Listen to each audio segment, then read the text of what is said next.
Good morning, and great morning, guys. Welcome to another fabulous episode of Exit Strategies Radio Show. Hey, I am your host, Corwyn J, Melette, broker and owner of Exit Realty Low Country Group in beautiful North Charleston, South Carolina. Hey, if this is your first time listening to this show, you, sir or ma'am, are in for a treat. That is because here on this show, we're about legacy building. I always tell you, I put the hashtag on it because our mission is to empower our community through financial literacy and real estate education, guys. Again, that's what we do. We legacy build, right? So I want to give a quick shout out to those who listen to us faithfully from one end of town through another end and even further out there yonder out there in the country. I want to say thank y'all for listening from the coast, Hollywood, what you know, no good, up through Monkey's Corner. Y'all know my mama live out there, all the way up to Muddy Mullins in Marion County, guys. I love y'all. So thank you all for tuning in. So I'm super excited about today's show because I always love to share the experiences and I want to say the path, but sometimes it's not necessarily the path. I just really like to talk about the destination. We have those entrepreneurs, those leaders, those people who have taken what we do and talk about on this show all the time to another level. And it's always exciting and endearing to me when we get to share not only their path to get there, I guess we'll say path today, but their path to get there, but also what the destination looks like. So I'm super excited, super humble to have our guests today take time out of their busy schedule to be right here on their show. So, in our own way, please welcome Melissa Darnay with Choose Panama Real Estate, today's the strategy show. Melissa, how are you doing today? I'm great. A big Panama welcome to me, to you. I'm so excited to be here, bringing you some Panama sunshine. I love it. I love it. So if you don't mind for our listeners, because I'm Uh-huh. super excited to talk about this stuff today, but if you don't mind, give our listeners like that high level overview of who you are and what you do. I'm an American. I grew up in California. Then I was living in Dallas, Texas. Dallas is such an easy place to live. But if you've ever been to Dallas in the middle of summer, you feel like a turkey baking in the oven. So I had 1 year in 2012 where we actually hosted the Super Bowl in Dallas and we had an ice storm. So here I had VIP tickets to the Super Bowl, couldn't go. Then that summer was just the hottest on record. So I just said, I'm tapping out. I want an adventure and I wanted someplace with good weather and natural beauty around me. So I happened to have gone to Panama about a year before that on vacation. And every time you go on vacation, I know a lot of you do this. You think to yourself, could I live there? Could I have a vacation house there? What would life be like if I lived somewhere else? And really, for the first time, I thought, you know what? I'm gonna give it a try. I'm still young enough. I don't wanna wait for tomorrow because we may not get it tomorrow. I was a young widow in my 30s, and I knew firsthand how, like, your tomorrow can be snatched from you. So I decided I'm gonna go. If I hate it, I'll come back. But I'm sold my house, moved my dogs, brought 5 suitcases, and landed in Panama. I knew 5 words of Spanish. I knew I had to work. So I came here with the idea to be in the real estate business, but it was amazing and scary and challenging, but it was the most awesome thing I've ever done. I love living in Panama for 1,000 different reasons. But at the very top of my list are, the weather is great all year. The humidity, we have humidity, but it's not even like Charleston. It's less than Charleston. We have most of the time the weather's in the 80s, year round. You need one set of clothes. The so much natural beauty and the people in Panama, the Latin culture is so warm and inviting and caring.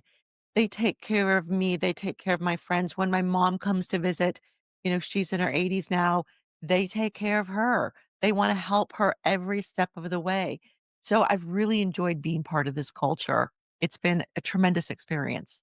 So for our listeners, guys, so Melissa, look, I'm gonna say it as plain as I can. It may be a little bit funny, but for some people, it's a lot real. Every 2 seconds, somebody's threatening to leave the country, right? They're like, Right. Right. and I'm out of here, right?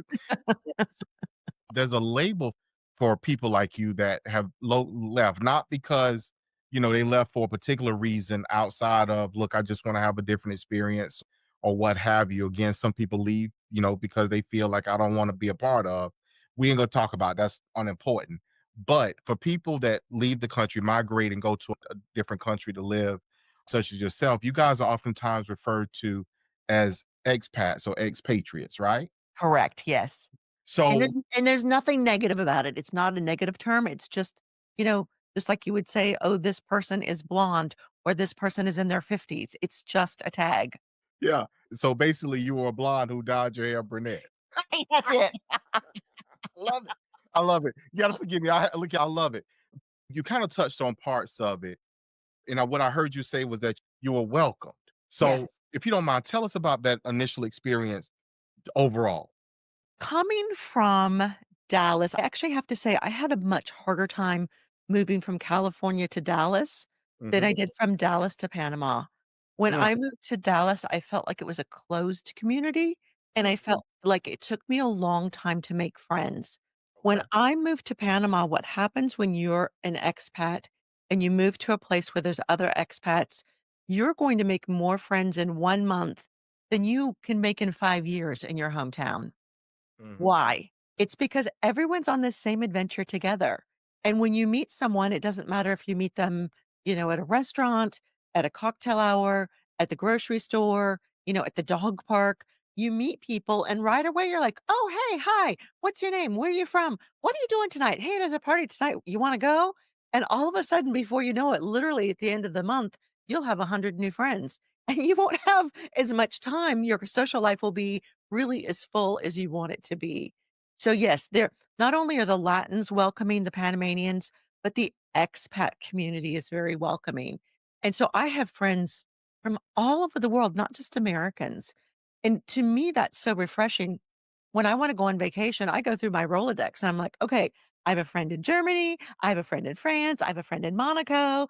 I have a friend in South Africa, and you just pick one and you call them and you go on vacation. I love it. I love it. So, how did you? I mean, obviously, and what you just shared sounds to me like I can imagine it was extremely stressful. I mean, you're talking about passports and customs as you travel. You travel with pets, so that's another complication because they have to go through customs and there's a Right. separate, process for that. So how did you manage to make it, if you will, less stressful? I won't say completely stress free because my imagination is that your fur kids are your babies. Yeah, So how did you absolutely. yeah, you managed to do that. I think one of the things when I moved here, really, I didn't know anyone in Panama City. I knew nobody. So coming from Dallas to Panama City, I knew someone who was a little bit further, a couple hours away in Panama, but I Mhm. didn't have someone to help me through this process. So I Mm. did it by myself. One of the things now in our real estate business, we help you do this because I had what you call a hard landing because I didn't know what I was doing. So now if someone else does it, we kind of help you through this. But what happened was, not only was I selling my house, so I had, my life with my late husband that I had to clear out. That is a stressful process in and of itself. Then I had to get the paperwork for my dogs, which again is stressful. And then I had to move. So there were probably about 17 levels of different stressful things. And I kept saying to myself, once I get to Panama, it's going to be okay. I just have this destination in mind. Once I get there, it's going to be fine. And it wasn't because, again, did I mention I didn't know Spanish? And at the time, this was back in 2012, they didn't even have GPS, there was no Waze, there was no Uber. So all the things that make life so much easier now didn't exist back then.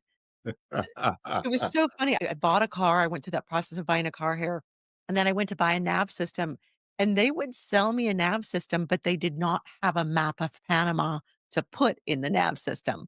So What? I No, yeah, they did it, crazy. I'm like, "Why do you even sell?" And I couldn't even argue with them because I didn't know Spanish, but I was like, in my head, I was saying, "Why do you sell nav systems if you don't have a map of Panama?" But now they've fixed some of these, what I'll call idiosyncrasies. We've caught up to this century here in Panama, but I learned the old school way. So I'd be at my house and I'd pull up Google Maps on my computer and I'd study where I had to go. And then I'd go out and I'd drive and I'd get lost. But I know Panama better than Panamanians because I had to learn it from scratch. Mm, that is very fair. That's very fair. No, look, you didn't have the cliff notes when you went over. I love That's that. right. That's right. So you got yourself into real estate or within. So I can imagine real estate works completely different there than it does here. I imagine pricing as well as other considerations, whether it be financing or financial or what have you. So give us some insight into that. What was different about what was one of the things that was probably most a stark difference for you there than it was or is here? It's a much simpler process. It's actually easier to buy a piece of property than to open a bank account. It's Really? no, the contract is about 4 pages long. There's no gotchas. You don't get hand cramps signing. I mean, so they'll do it in 2 languages if you buy something. So it'll be 4 pages in English, 4 pages in Spanish. You sign, done, done. Super easy. Public registry is rules, so you don't have to worry about all the different, "Oh, do I really own this property?" If it's in the public registry, you own it.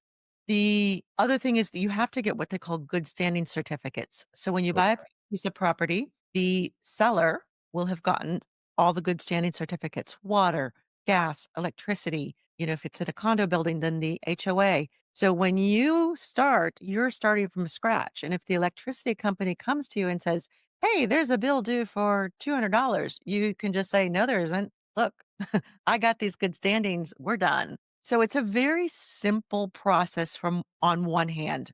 On the Wow. other hand, Uh-huh. it's hard for expats to get financing because the banks think, okay, if you're an expat, you don't have any ties to Panama. So even if you were to put 20 or 30% down, it'd be really easy for you to leave. So up until recently, there really weren't many finance options for expats outside of developer financing. Mm, And the way developer financing works, it's like a bridge loan. So it'll work for about 5 years. So you pay for the property, your interest rate is about US plus 2 points. So if it's 5 in the US, it's going to be about 7 in Panama. mhm, Simple interest, and you can pay it off whenever. You don't have to apply for it. You don't have to show any financial documents. You just sign a document, you get it. If something happens and you default, the developer takes the property back. Easy peasy. So that's easy, but again, it's only for 5 years, and it's not all developers and not all projects. So for somebody who needs financing, if they come to Panama and they meet with me and they say, "Gosh, I need financing," that's the first conversation we need to have because you can't wait till the end. Because if you say you need financing and you wait to the end, you will have wasted your time looking at properties that you can't buy. mm. Whereas if you need financing, and then we can just focus on those properties that do offer some sort of financing. So let me kind of ping you on this. So I've been on your website, right? Uh-huh. And I'm seeing all these beautiful properties.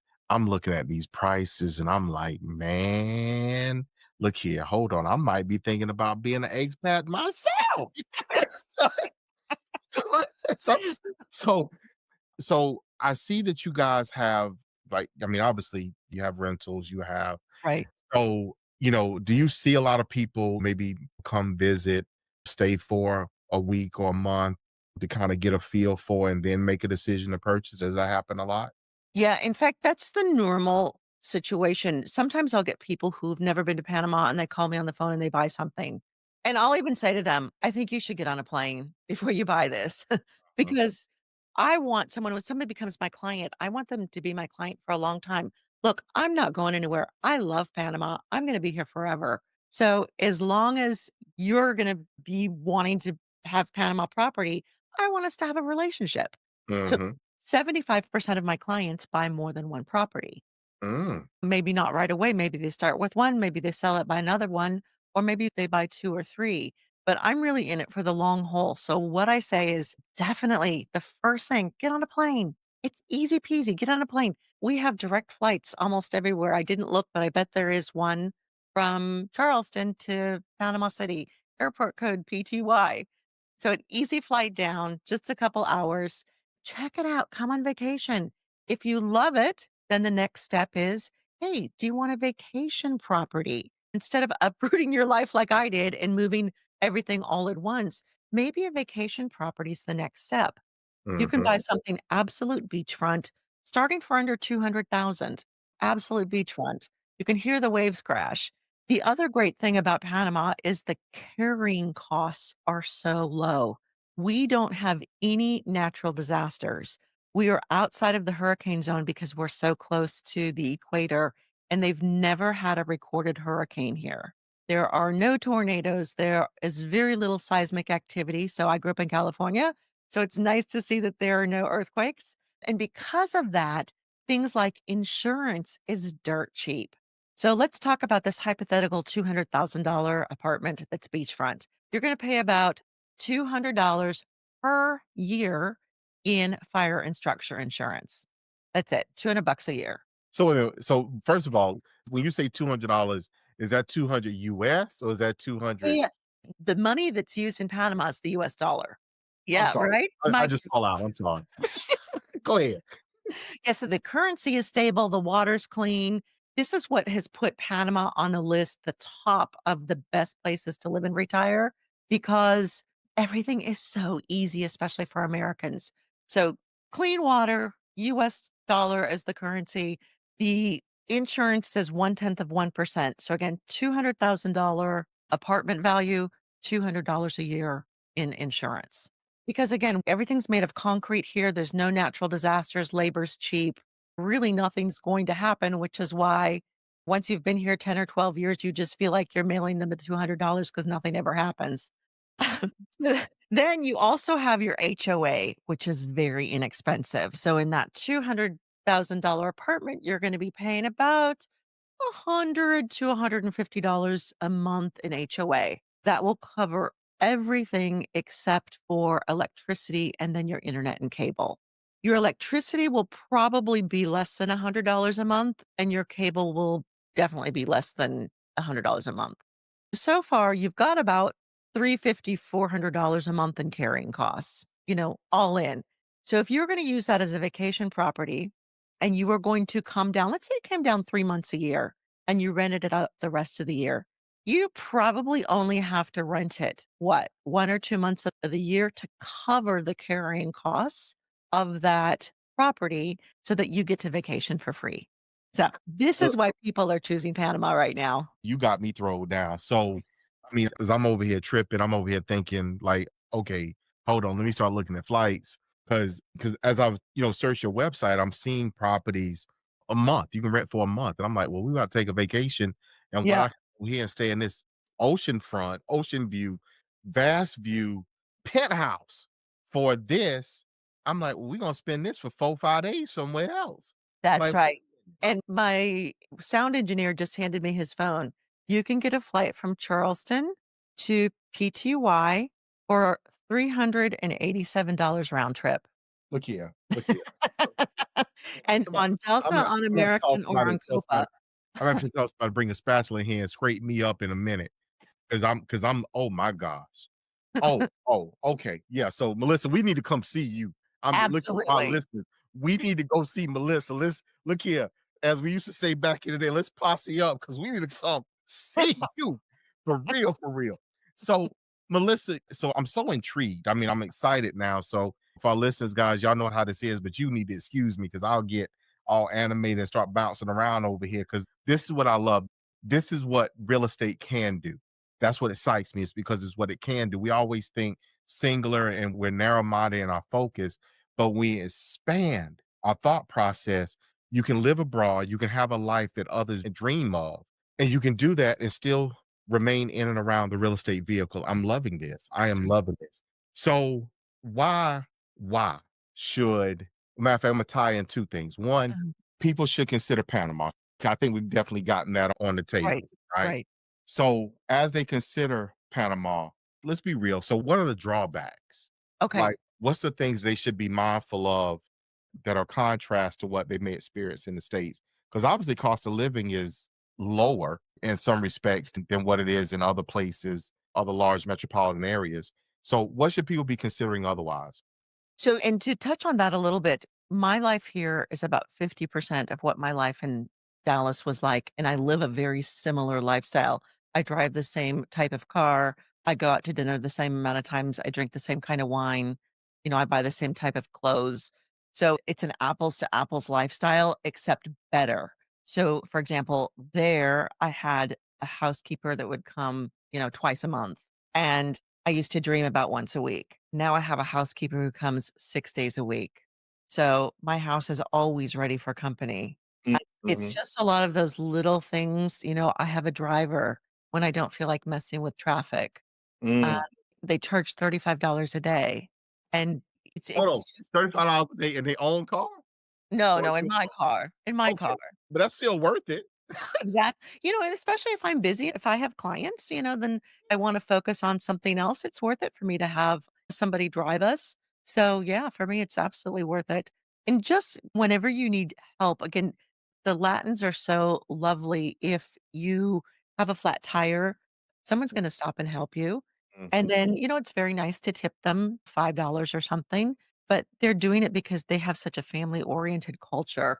And mhm, it's in their culture to be loving and helpful. When you go to the doctor visit is gonna be $40, and that's not a copay, that's the entire cost, and they're gonna spend about 45 minutes with you, and they're gonna care about you, and they're mm, gonna follow up with a text the next day, "How are you doing? How are you feeling?" mhm, And I was actually interviewing a doctor on my podcast, and I just looked at him and I was like, "How could you make a living?" And he just said, "Look, we want clients for life, and we're not here to make so much money and be all about us. We're here to help our community."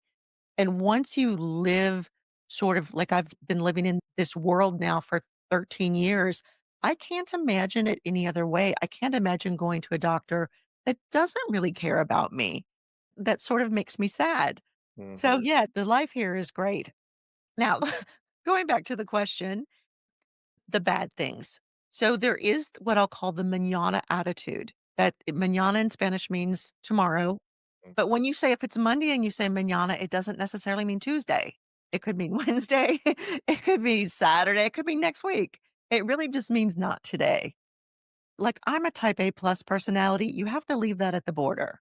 So, I've toned myself down to an A minus because you're not gonna change that, you know?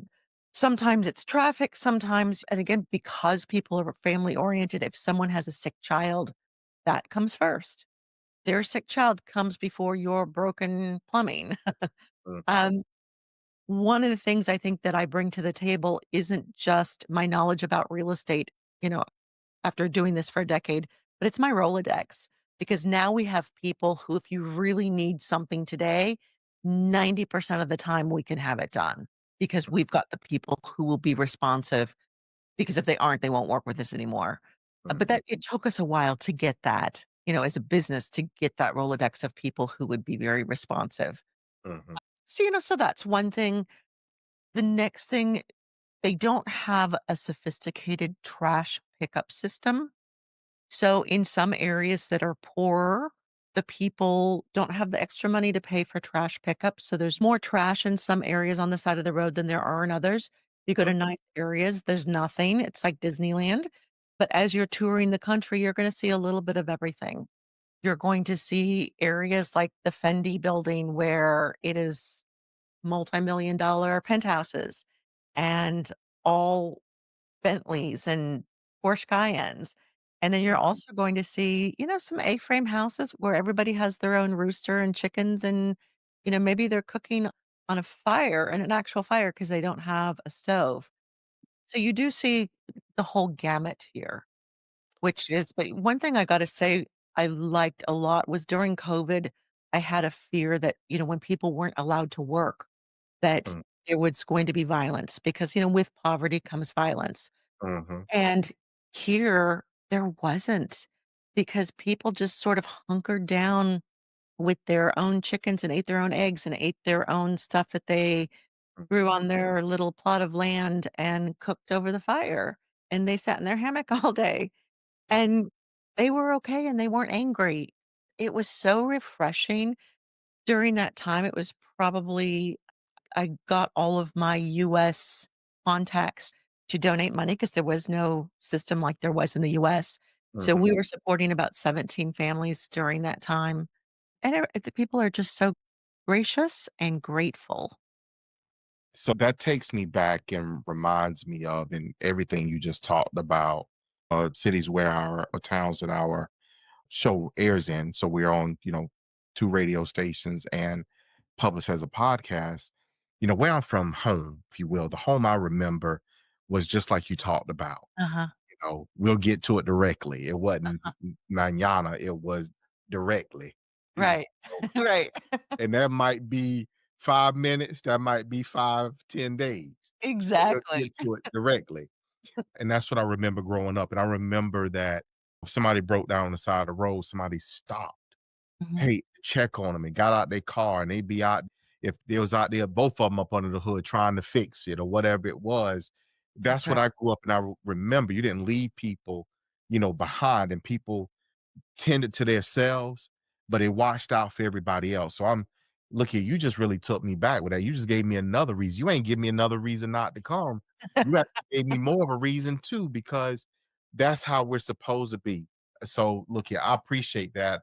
I'm so glad that you're having that existence and that experience. So, Mm. Melissa, we have quickly gotten to today's show, but how can people get in contact with you? You guys do property management, you help people with rentals and all that stuff. And obviously, you help people purchase as well. So, how can people get in contact with you so they can come experience Panama through your eyes? The best thing to do, go to my website, choosepanama.com. That's choosepanama.com. You could get a free copy of my book, Panama Uncorked.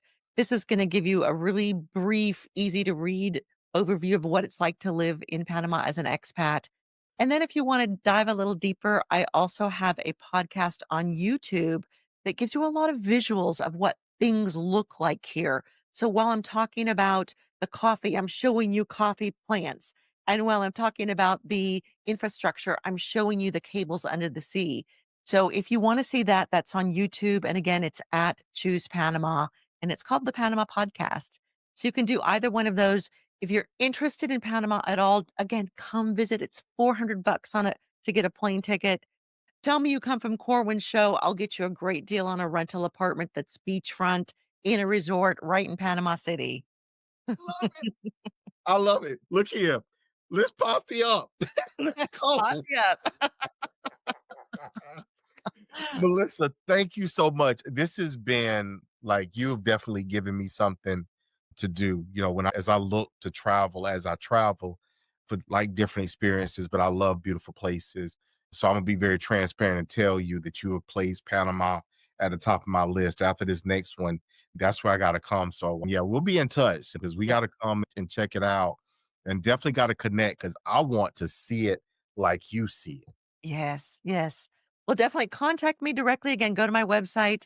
I have a team of people that are so responsive. We hopefully can answer a lot of your questions even before you think to ask them. I love it. So, Melissa, thank you so much for taking time out of your busy schedule to be on the show with us today. Thank you for not only your insight, but your energy, because you've definitely brought a smile to my face and sunshine, I believe, to this show. So, thank you for sharing that from beautiful Panama City today. You're welcome. It's been a pleasure being here. Talk to you soon, Corwin. Bye, everyone. So, for our listeners, guys, thank y'all for tuning in. Y'all know what I say. Y'all know how I feel. You always keep it 100% and always make it real by telling you that I love you. I love you. I love you.